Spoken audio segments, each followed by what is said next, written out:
So make sure you're in the Discord, because if you want to hear any piece of lore, I usually ask a question once a week, and the first person to get the question right gets to pick lore for the week. This week I did not ask a question, and I picked lore, and this week's lore is on Butch DeLoria from Fallout 3. Now, I'm surprised I never did Butch before. I am completely surprised I never did Butch before. Butch is one of my favorite characters. One of the tunnel snakes, which rule. I have to mention, scientifically it is proven that the tunnel snakes do in fact rule. One of the tunnel snakes, Wally Mack, was my name on like everything for years, just because I loved the tunnel snakes. I loved like the idea of we're these big dumb idiots who don't know anything about the outside world, but we're in a gang and there's 3 of us.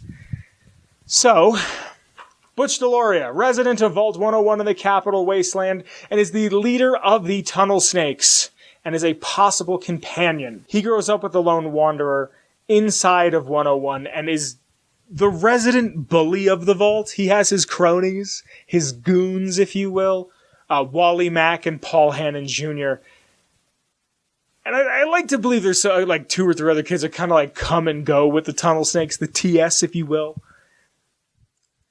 Now, it's not said directly in game, but in the Fallout Game of the Year, Fallout 3 Game of the Year edition book, the survival guide, the Prima Strategy Guide, it says that Butch takes his insecurities out on others because of his lack of a father and his alcoholic mother, and deep down inside that hard exterior is a sad, frightened little boy who just wants to be a hairdresser. Most of that is me paraphrasing and like throwing in my own theatrics. It doesn't say that exactly.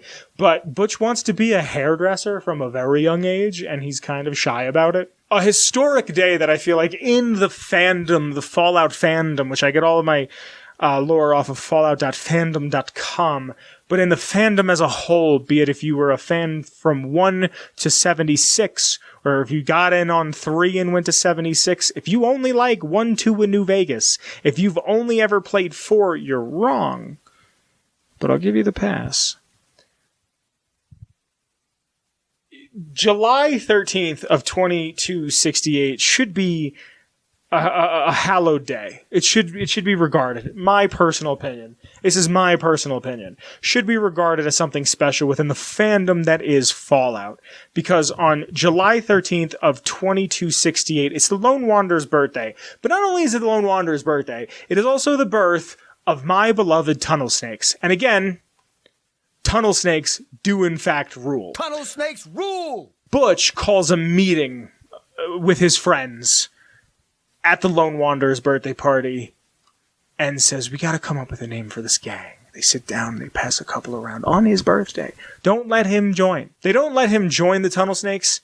Butch didn't even want to go. His mom makes him go to the Lone Wanderer's birthday party, and they throw around, one of them was the Vault Dwellers. They didn't like the Vault Dwellers, and which is a nod to Fallout 1. And they eventually come to the name the Tunnel Snakes on July 13th. This should be a holy day. Tunnel Snakes do in fact rule. Tunnel Snakes rule! This meeting is comprised of not just Butch DeLoria, but also Paul Hannon Jr.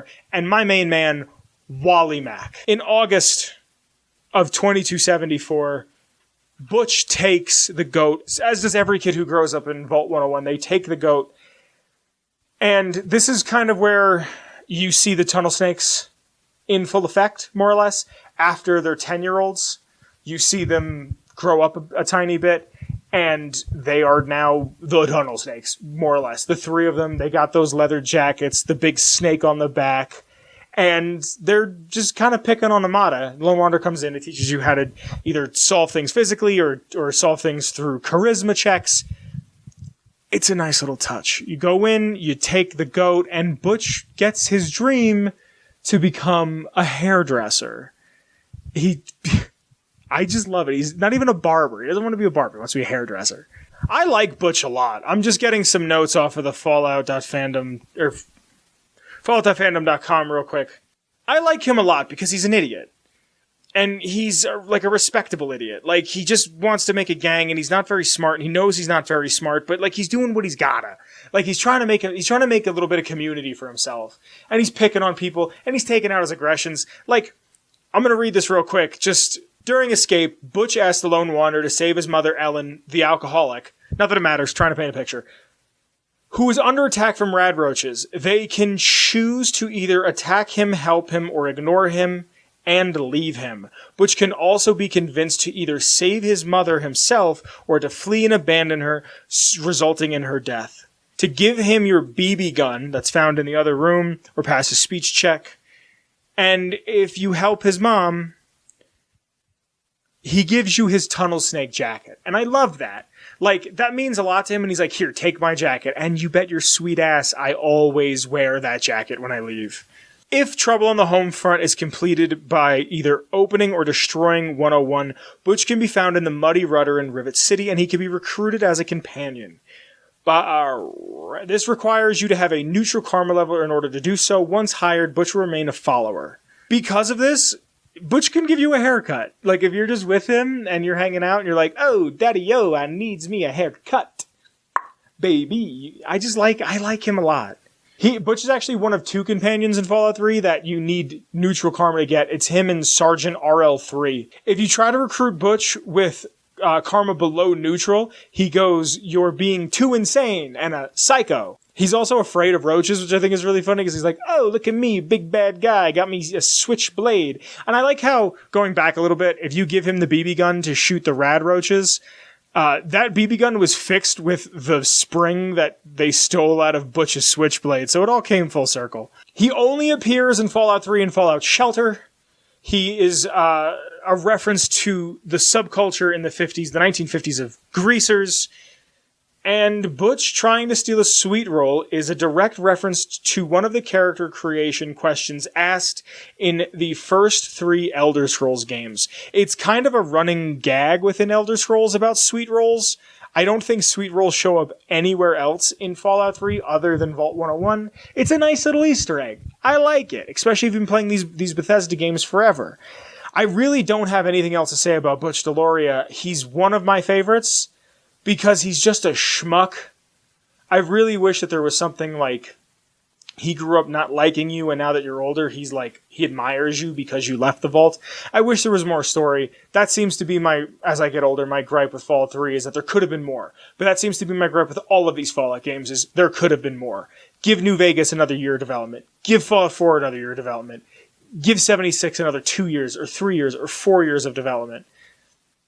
It just seems to be like we're gluttons. I feel like a lot of the fan base is just gluttons for content. And I don't mean that in a bad way. We just want to see this be as big as we can. But other than that, that's really it. And that, my friends, is this week's lore. Hey, hi, it's Vince. I hope you enjoyed that video you just watched. If you'd like to support in any sort of way, in the description below there's links to my Twitter, the show's Twitter, and the Patreon. You could support at any level, and you could be on screen like some of the names are currently. I hope to see you soon. Thank you for watching, and if you get a chance, check out another one of my videos. I'd really appreciate it. Share it with a friend. Cool. I'll see you guys later. Be safe. I love you. Bye.